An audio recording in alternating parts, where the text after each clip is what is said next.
സംസ്ഥാന സർക്കാർ സാംസ്കാരിക വകുപ്പ് ഫോക്ലോർ അക്കാദമിയുടെ ഫോക്ലോർ യുവ പ്രതിഭാ പുരസ്കാരം മണ്ണാർക്കാട് സ്വദേശി അനസ് മണ്ണാർക്കാടിന് ദഫ്മുട്ട്, വട്ടപ്പാട്ട്, ഒപ്പന തുടങ്ങി മാപ്പിള കലകൾക്ക് നൽകിയ സംഭാവനകൾ പരിഗണിച്ചാണ് അവാർഡ്. അവാർഡുകൾ മന്ത്രി സജി ചെറിയാൻ പ്രഖ്യാപിച്ചു.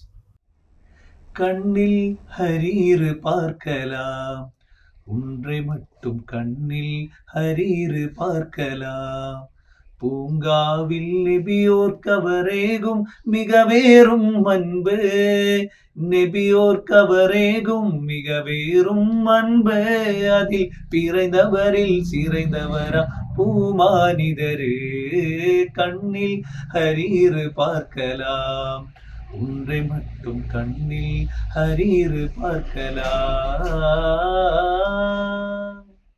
മാപ്പിള കലാരംഗത്ത് 2022 മുതലാണ് അനസ് സജീവമായത്. വീടിന്റെ സമീപത്തെ മദ്രസയിൽ നിന്നാണ് മാപ്പിള കലാരംഗത്തെത്തിയത്. മദ്രസയിലെ ഉസ്താദുമാരുടെ നേതൃത്വത്തിൽ ദഫ് പഠിച്ചിരുന്നു. സുഹൃത്തുക്കളിൽ നിന്നും ഗുരുനാഥന്മാരിൽ നിന്നും മാപ്പിള കലകൾ സ്വായത്തമാക്കി. മണ്ണാർക്കാട് MES ഹയർ സെക്കൻഡറി സ്കൂളിലെ ദഫ് അധ്യാപകൻ പോയതോടെ പ്രധാനാധ്യാപിക ഐഷാബിയാണ് തന്നെ ആ ഉത്തരവാദിത്തം ഏൽപ്പിച്ചത്.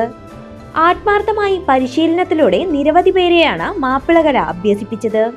താൻ പരിശീലിപ്പിച്ച ടീമുകൾ സംസ്ഥാന തലം വരെ എത്തിയതോടെ വിവിധ സ്ഥാപനങ്ങൾ പരിശീലനത്തിനായി സമീപിച്ചു. ചെറിയ ക്ലാസുകൾ മുതൽ ഇന്റർസോൺ യൂണിവേഴ്സിറ്റി തലം വരെയുള്ള ടീമുകളെ പരിശീലിപ്പിക്കുന്നുണ്ട്. ഉമ്മ സുബൈദ ഗായികയും സ്കൂൾ പഠനകാലത്ത് ഒപ്പന ടീം അംഗവുമായിരുന്നു. തന്റെ കലാഭിരുചി മകനും ലഭിച്ചെന്ന് ഉമ്മ സുബൈദ പറഞ്ഞു. ഉമ്മ 9ാം ക്ലാസ്സിൽ ഒപ്പനയൊക്കെ പഠിച്ചിരുന്നു. ഇപ്പോൾ മണവാട്ടിയൊക്കെ ഇതാക്കിയിരുന്നു. 8ാം ക്ലാസ്സിലൊക്കെ ഒപ്പന നല്ല കളിച്ചിരുന്നു. 18 ഒപ്പന സ്റ്റേജുമ്പോൾ കളിച്ചിട്ട് ഫസ്റ്റ് ഞങ്ങൾക്കാണ് അടിച്ചത്. പഠിച്ചിരുന്നു. പിന്നെ ചെറുപ്പത്തിൽ ആണിൻ്റെയും പെണ്ണിൻ്റെയും കൊച്ചിയിൽ പാട്ട് പാടിയിരുന്നു ഞാൻ. അങ്ങനെ അപ്പോൾ ഉമ്മയുടെ മകനും കിട്ടിയിരിക്കണമെന്ന് എല്ലാവരും ഇങ്ങനെ പറയും. അവാർഡ് ലഭിച്ചതിൽ സന്തോഷമുണ്ട്. കലാകാരനെ സംബന്ധിച്ച് ഏറ്റവും വലിയ സന്തോഷം പരിശീലിപ്പിച്ച കുട്ടികൾ വിജയം നേടുമ്പോഴാണെന്ന് അനസ് പറഞ്ഞു. ഈ നേട്ടം കൈവരിക്കാൻ ഒട്ടേറെ പേർ സഹായിച്ചിട്ടുണ്ട്. അവരെയെല്ലാം നന്ദിയോടെ ഓർക്കുന്നുവെന്നും അനസ് പറഞ്ഞു. ആർട്ടിസ്റ്റിന് ഏറ്റവും വലിയൊരു അവാർഡല്ല, അവൻ്റെ കരിയറിലെ ഏറ്റവും വലിയ വിജയം ഒരു അവാർഡല്ല. അതിൻ്റെ ഇപ്പോൾ പങ്കെടുപ്പിക്കുന്ന കുട്ടികളെ നല്ല രീതിയിൽ വിജയിപ്പിക്കുക എന്നുള്ളതാണ്. അവാർഡൊക്കെ നമ്മളെ പിന്നീട് തേടി വരുന്ന ഒരു ഘടകമായിട്ടാണ് ഞാൻ കാണുന്നത്. ഞാൻ തന്നെ അത് ഒരു ആക്സിഡൻ്റലി കൊടുത്തതാണ്. അങ്ങനെ ഒരു ഏറ്റവും അവസാന ദിവസമാണ് അതിന് ഞാൻ അപ്ലൈ ചെയ്തത്. അപ്പോൾ ഈ വർഷത്തെ ഫോക്ലോർ അക്കാദമി അവാർഡ് യുവ പ്രതിഭയ്ക്ക് എന്നെ പരിഗണിച്ചതിൽ അക്കാദമി ചെയർമാനോടും അതുപോലെ നമ്മുടെ ഫോക്ലോർ അക്കാദമിയോടും കിട്ടാത്തീരാത്ത നന്ദി പറയുന്നു. പിന്നെ ഇതിലേക്കൊക്കെ എത്തിച്ച എൻ്റെ ഒരുപാട് ആളുകളുണ്ട്. അവരോടൊക്കെ ഇപ്പോൾ ഇത് കൊടുക്കാൻ ഒരു ചാൻസ് അത് അവസാന ദിവസമാണ് കൊടുക്കാനുള്ള ആ ഒരു ഡേറ്റ് പറഞ്ഞതും എൻ്റെ സുഹൃത്തുക്കൾ വിൻഷാദ്, നിസാം, അവരൊക്കെയാണ്. അവരോടൊക്കെ നന്ദി പറയുന്നു.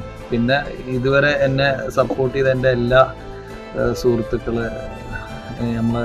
എൻ്റെ ഗുരു, അതുപോലെ തന്നെ ഷംസു മാഷ്, അങ്ങനെ കുറേ ആളുകളുണ്ട്, മഹറൂഫ്, ഒരുപാട് ആളുകൾ നമ്മുടെ ജീവിതത്തിൽ സപ്പോർട്ട് ചെയ്തിട്ടുണ്ട്. അവരോടൊക്കെ തീരാത്ത നന്ദി. പിന്നെ എൻ്റെ ഫാമിലി, കാരണം ഇത്രയും നമ്മുടെ ഈ കമ്മ്യൂണിറ്റിയിൽ നിന്ന് ഇങ്ങനെ ഒരു കലാകാരനായിട്ട് വർക്ക് ചെയ്യാന്ന് പറഞ്ഞാൽ അത് ഭയങ്കര പാടാണ്. ഈ കാലഘട്ടത്തിലും ഒരു ജോലി ആയിട്ട് ഇത് തിരഞ്ഞെടുത്തേക്കന്നെ ഒരുപാട് പ്രശ്നങ്ങളൊക്കെ ഞാൻ നേരിട്ടിട്ടുള്ളതാണ് ഫാമിലിയിൽ നിന്നും.